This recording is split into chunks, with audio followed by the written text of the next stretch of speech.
Hi everybody and welcome back to F1 Rewind. In today's video, Toto Wolff shares promising signs for the W14 amid a big development push, and on top of that, can Red Bull prevent the tensions between Verstappen and Perez from spinning out of control? This is one you don't want to miss, guys, so let's dive straight into today's video. With Mercedes being arguably the fourth best team on the grid right now after the first two races, Wolff admitted that they had got the concept wrong and that they had hit a dead end in terms of direction with the development of the W14, and that they are now working flat out to get themselves back on track to their winning ways. And in the most recent outing in Jeddah, we saw both Hamilton and Russell outrace the Ferraris of Leclerc and Sainz to secure P4 and 5 when the checkered flag fell. And since Jeddah, Wolff has shed some light on what is next for Mercedes with the W14 and the direction that they are heading in. The progress we saw in Saudi Arabia was encouraging. We maximised the package we had and scored some solid points. More importantly, we continue to learn and understand more about the W14 and our development direction. Everyone back at the base has been hard at work to turn these learnings into performance. The signs we are seeing back at the factory are promising. We have got to take it step by step though, and won't get carried away until we see the performance translated into lap time on the track. The competitive order behind Red Bull is tight, with small margins having a big effect on points scored. These remain a significant gap to the front, and that is ultimately what we are interested in closing.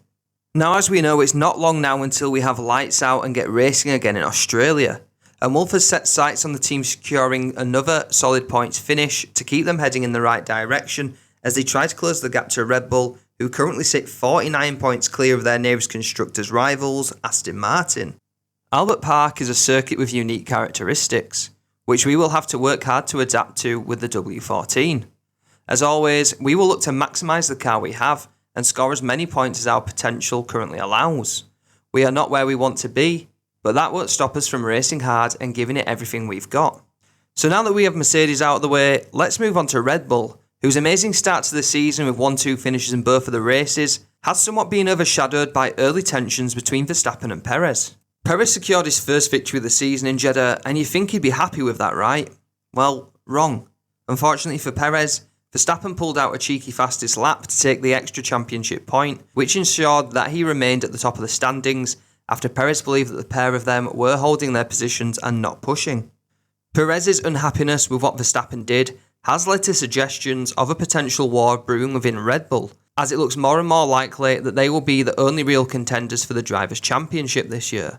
Plus, we know how heated things can get between the teammates after everything that went on in Brazil last year, which led to Red Bull having to quickly diffuse tensions at the time. Nobody can deny that Perez capped a very good race in Jeddah, and he has shown that he is determined to bring the fight to Verstappen, and has elaborated that he is gunning for the Drivers' Championship this year, and after all, why shouldn't he?